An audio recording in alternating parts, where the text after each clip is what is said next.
Viral ngayon ito. Hindi ko alam kung anong problema nito. Ang caption, maging maingat po tayo sa mga comment please. Ganito, pag bumalik ka sa agency, sana matulungan sila at makauwi na sa kanilang pamilya. Mag-ingat sa mga comment? Bakit? Bakit kaya? Sige, react tayo.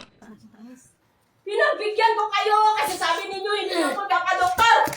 Kung hindi ako mag-employer, pinagbigyan ko kayo, okay? Kasi tutulungan nyo ako. Kung mag-employer ako, pinagamot nyo ako.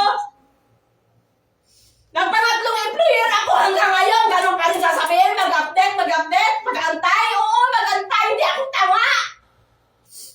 Hanggang hindi ako mapapauwi dito, lahat tayo mamamatay. Wala na akong kinatatakutan ngayon kasi wala na akong pamilya. Wala na! Wala na! Puta! Puta! Puta! Puta! Puta! Puta! Apoy!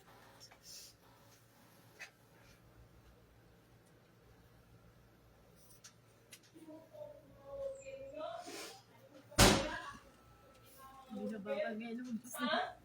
Sino kayo? Yan, mga baki na yan, sasabihin yung mga worker, asaan mga kaso, kami dyan! Nakakalabas ba kami? Gusto namin kumain, gusto namin kakainin! Gutom kami, oo! Nagtatawanan kami dyan kasi yun lang ang tanging paraan para maalis ang stress namin lahat, magkwentuhan, magtawanan kami! Tapos kayo kung kami magtawanan dyan ng malakas, magagalit kayo, maingay kami? Putang ina kayo dyan! Nag-iingayan kayo, nagtatawanan kayo! May sinasabi ba kami dito? Ha? Kami andyan sa loob, hindi nyo alam ang lahat ng mga hinanaing namin, problema namin. Katapos sasabihin ninyo, nag-iinatin, nagtatrama ngayon! Pakita nyo kung sino nagtatrama sa atin lahat. Pakita ko. Saan ko ipopost? Ako, wala akong hindi mga kaya ko wala na akong pamilya ko yan. Pero lahat ng mga pinangako ninyo. At saan na? Marami. Wow! Wow! Grabe yung galit ni ate, no? Grabe yung galit ni ate.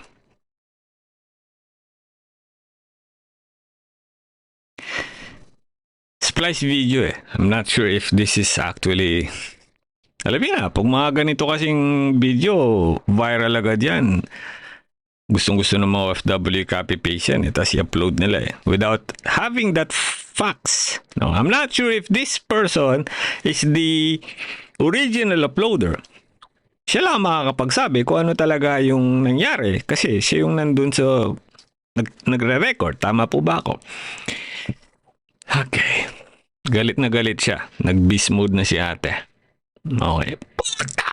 Puta! Fura! Ganun na si ate, no? Oh, sa sobrang galit. Wala na siyang babalikan kasi wala na daw siyang pamilya. Emotionally, stressed na si ate, no? This is something that we need to address. But not like this. Not in this way. You know, to those fucking agency, liaison ng mga agency, usap nga tayo. Sa mga agency dito, usap tayo. Bakit kailangan magwala yung mga worker nyo? What is the reason bakit may nagwawalang worker? Maybe because they do not understand the policy. Maybe because they do not understand the regulation of Saudi labor or your company itself. Pero di ba, kapag yung worker hindi niya naiintindihan ng polisiya, you have to comfort. Di ba? Pero bakit napakarami ng mga agency sa Saudi Arabia ang kupal? Di ko naman sinasabing ikaw, no? Pero kung isa ka sa mga kupal na agency, liaison, Pilipino ka pa, putangina mo. No? Kung ganito yung ginagawa nyo sa mga worker ninyo, putangina nyo po. Magalang pa ho ako niyan. No? Ngayon ka lang ba nakakita na ng nagmumurang magalang pa? Nangongopo pa ako. Putangina po. Imagine, in that video, This lady is absolutely in distress. For whatever reason, hindi ko alam. Pero meron siyang pinanghuhugutan. Kaya lang nababahala din ako kasi damaging something inside their accommodation is off. Teka, you crossed the line. Sa mga ganitong pagkakataon sa mga agency, kausapin, pakinggan, hindi lang yung usap kasi minsan kasi yung mga agency, sila lang ang nagsasalita eh. 'Di ba? When I say mag-usap, you have to listen as well. Tama hindi? Because your business will not run and will never earn money without workers, without employing workers. Now, if the worker has some difficulties with their employment, whether ito ba ay kasambahay, but I'm pretty sure this kasambahay ba to? I'm not sure, no? Or let's say sila po ay mga how would I say, on-call cleaners, whatever, no? Dapat pinakikinggan nyo sila. Okay? Heart to heart. Puso sa puso na isama ang utak, 'di ba? Kasi wala eh. Kung hindi ka nakikinig at ikaw lang nagsasalita, hindi na maiintindihan ng tao eh. Hindi maiintindihan ng worker. Tama ba ako? 'Di ba? Ang mga ganitong worker po ay naghahanap ng simpatya, taong makikinig. Number 1, kayo yun. Kayo yun. Wala nang iba. 'Di ba? Kaya lang may mga agency kasi na mga empleyado, yung mga Pilipino, takot din sa mga employer eh. Tama, hindi. Kasi may mga boss din sila eh. May mga boss din kasi sila. Kaya, number 1, matatakot talaga sila. No, to say this, to fight for you, and blah, blah, blah. So, they feel that, baka akong paginitan ni boss. No, you have to talk to your employers. You have to talk to your boss. Kung ikaw man ay isa sa mga taga-agency, liaison officer, you have to emphasize what is the difficulties facing with your employees. 'Di ba? Hindi pa nakakain yata ito ng maayos at kailangan pa lumabas at hindi nga daw pinapalabas. Tapos simpleng pagtatawanan, pag-uusap to ease their burdens. Yung stress, emotional stress kasi ito, kapatid eh. 'Di ba? Mental health ho dito pinag-uusapan ngayon. Kapatid, look at this lady oh. Nag-beast mode siya all of a sudden. Pakinggan nyo yung mga workers ninyo. Now, dito naman sa mga empleyado, tayo, mga worker, tayo mga OFW, huwag idaan sa init ng ulo. Huwag idaan at huwag mag-record. Ito, gaya niyan, ni-record nyo. Tapos dito, somewhere in this video, I heard a sound saying, ipupus ko. Kung sino man ho ang nag-take ng video na to, hindi ko na para sabihin sa'yo na burahin mo ang video cause I am 101% na kopya na to ng mga tao. Even if burahin mo to sa original mong page o kung saan mo man to pinost, hindi mo na mayaalis to kasi kumalat na eh. Diba? Kailangan yung i-secure yung mga taong nasa harapan ninyo. Just like these people na wala akong kinalaman dito sa nangyayari. Kasi, yung akala nyong revenge sa mga taong, gaya, nakahiga lang, nakaupo lang, madadamay yan, kapatid. Ang dami nila, oh. Diba, ito pa. Oh, dami nila. Madadamay yan, kapatid. Yun po, nanonood ng teleserye, no? Isipin nyo muna bago nyo i-post. Ngayon, if this video serves as a defense, as a proof na may nangyari, then you don't have to post it. Napakasimple lang ng buhay, kapatid. Kung gagamitin nyo ang video na to para pruweba na meron kayong problema, hindi mo na kailangan pang i-post. Just show it as an evidence kung hanapin man yan ng otoridad, ng employer, ng labor, ng polo. Pero posting it in the social media just like you are putting a stone over your head. Pak shit! Tama hindi. You're not solving your problem anyway. Bakit ko sinabing you're not solving the problem, especially this lady? Kasi nakita siya kung paano niya sipain yung pinto. Narinig namin kung paano siya magbalibag ng kung ano man nabasag dyan. Narinig namin ang pagmumura niya. And this is an evidence against her. Tama hindi? Kahit meron siyang punto. Pero wala kayong nakita, wala tayong nakitang ginawa nung taga-agency against this lady. Naiintindihan mo ba? Kung mag-viral man ito at matulpo to, mapapagaya lang to sa 2 Pilipinong tanga na nasa Taif na ngayon kinasuhan ng employer na cybercrime. Naalala niyo yung 2 lalaki na binugbog daw tapos wala naman tayo nakitang pambubugbog? Pinost nila. Naalala niyo ba yun? Kinasuhan ho yun. Ngayon, hindi pa makauwi. Gaya na sinabi ko sa inyo, damay pati itong mga to. Posible.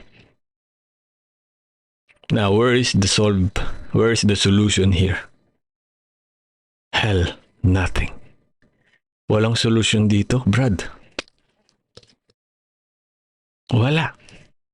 Again, be smart ha? Be smart ha? Hindi ko kayo kinakampihan, hindi ko rin kinakampihan yung agency ninyo. I'm in the middle. Kung nakita nyo naman po kanit, narinig nyo no, binira ko yung agency. Pero at the same time, I have to hit sometimes OFW. Just to be fair, ako patas ako dito, no? Hindi to pwedeng maging depensa. Pinost nyo eh. Anong depensa dito? Ha, ate? Anong magiging depensa mo dito? Katunayan na meron kayong problema. But you posted it. Tanong sa'yo ng mga pulis niyan o kaya ng judge, o bakit nyo pinost? Ano mangyari? Ano sasabihin nyo? Para malaman na baka tao. No, may problema na kayo. Alam nyo na yun. Hindi na namin kailangan malaman yun. Hindi na kailangan malaman ng sandamakmak na tao, Pilipino. Alam mo yun, mga marites sa mga Pinoy ngayon. Diba? Mapag-uusapan talaga kayo. People will be on your side. People will not be on your side.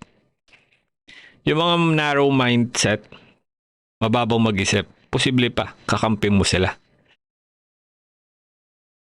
Pero yung mga malalawak mag-isip, neutral yun. Neutral yun. And I'm pretty sure that probably you don't want to hear my statement.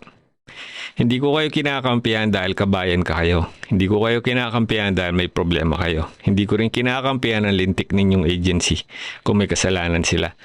Kailangan nilang panagutin yon. Nandito ako para magbigay ng statement ko at bahagi kung ano ang mga nakita ko lang. Ngayon, if you guys dinaan nyo sa tamang proseso ang bagay nito, hindi na to lalala pa. Pero sa ginawa nyo, mukhang lalala ito. Mukhang lalala ito. I think, thousands of views na meron neto. Dito pa lang yan sa video na yan, ha? What more pa yung mga nag-post? Yung mga ibang nag-post pa, I do not know. You know, some people are using other videos as well, eh. Diba? Without giving a reaction. May mga tao nagre-react sa video ng iba pero hindi naman neutral, eh. Tama, hindi.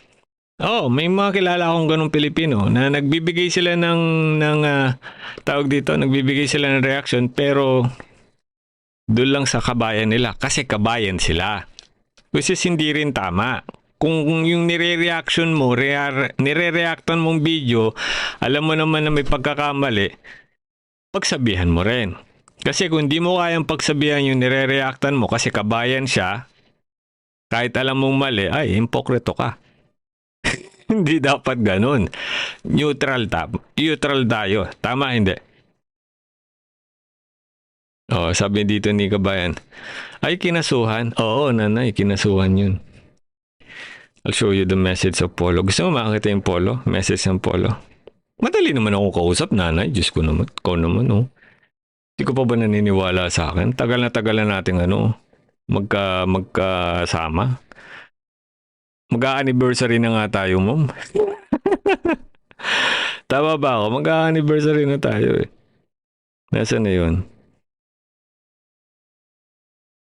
Ayan. 'Di ba nag-post ang Polo? Ang post ng Polo is this. Yan. Ang post ng Polo is this. Okay? Sabi dito, paragraph 5, section 3 of Saudi cybercrime law penalize the act of defaming others or causing them harm through various information technology. Teknolodya. Sabi na Saudi, teknolodya. The maximum penalty is 1 year imprisonment and or 500,000 Saudi riyals. Sabi ng Polo, mga kababayan, bago mag-live o mag-upload sa FB o sa anumang social media platform, isipin nyo muna ito. Kung may video kayo, wag niyong i-post sa FB o isend sa ibang tao kung ito ay makasisira sa reputasyon ng tao, employer o kumpanya. Kung ikaw ay dihado o iyong karapatan ay nayurakan, hindi po dapat ilahad sa FB ito o sa radyo dahil hindi ito ang husgado. Tama? Lalo po nating ipapahamak sa sarili natin pag sa social media tayo humingi ng kaparusahan sa pagyurak sa ating karapatan. Maghain po tayo ng kaso sa police o labor office sa korte. Tandaan po natin, nasa Saudi po tayo, ang batas ay na-implement ng maayos lalo na kung may ebidensya at complainant. Yan yun, no? Ito yung post ng Saudi ng Polo. Ito ang tanong ko. Basahin nyo, ha? Ano sabi niya? Hindi lang yun, marami pa. Ayan, no? Sabi ko, bakit tayo kinasuhan ba yung 2 Pinoy na nagpatulpo? Sabi niya dito, hindi lang yun, marami pa. Sino yung tinutukoy ko? Boom. Naalala nyo yan? Naalala nyo yan? So, lalong napahamak dahil kay Tulpo. Dahil kay Tulpo, lalong napahamak. Imbis na mapaganda, mapabilis di umano ang pag-uwi ng lintek na 2 nag-live, lalo pang naging eager yung employer. Hindi mabasa ate, ipasa ko na lang sa'yo. Hindi, screenshot ko na lang.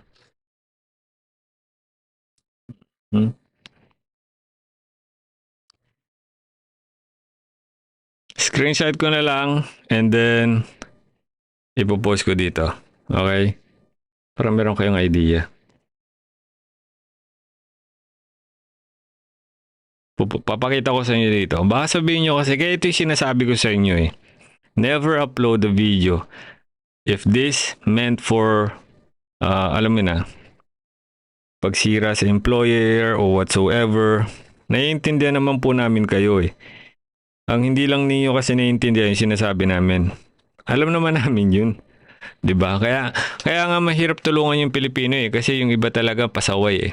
Kagaya ng sinasabi natin ngayon, 'di ba? Itong sinasabi natin ngayon. O paano nating okay.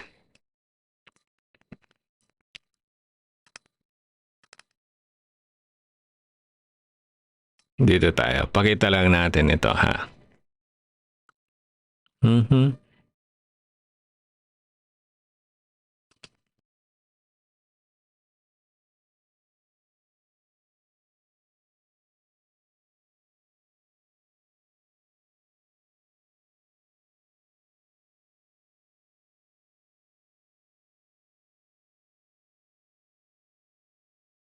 Ayan, oh.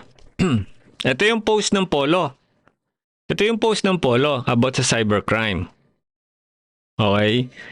Tapos, sabi niya kasi dito, sabi kasi ng Polo dito, mga kababayan, bago mag-live o mag-upload sa FB, sa anumang social media, isipin niyo muna ito. Kung may video kayo, huwag na huwag po i-post sa FB o isend sa ibang tao kung ito'y makasisira sa reputasyon ng tao, sa employer o kumpanya. Kung ikaw ay dihado o ang iyong karapatan ay nayurakan, dapat hindi po dapat ilahad sa FB dahil hindi ito ang husgado. Lalo po ipapahamak ang sarili natin sa social media. Tayo humingi ng kaparusahan sa pagyurak sa ating karapatan. Sabi nila, tama naman eh. And then, here. Boom. Oh. Sabi ko, bakit tayo kinasuhan ba yung 2 Pinoy na nagpatulpo? Di lang yun. Marami pa. Ba't hindi lumalabas yung comment nyo dito? Kakaloka, no? Tandaan po, pag may post ang MW, malamang sa malamang may nakasuwang Pinoy related sa issue ng Pinos. Oh, you know me naman, nanay, di ba? Kilala mo naman ako. Hindi naman ako magpo-post ng walang katotohanan. Ayun. Gaya na sinabi ko doon sa sa Pilipino kanina, pinakita naman natin. Hindi naman ho yun against sa inyo, ha. Huwag niyo po sana mamasamain. Kaya lang hindi talaga ako kumbinsido sa ginawa nila. Nakakatakot ho, sa totoo lang. Pwede pa silang balikan doon, sa totoo lang. Pero wala nang magagawa eh. Kung sila po ay hindi nakikinig, wala nang magagawa. Meron pa tayong magagawa? Wala naman na, diba? It was posted eh. Ako natatakot lang sa mga madadamay. Natatakot ako sa mga madadamay dito. What can you say about this? It's all up to you.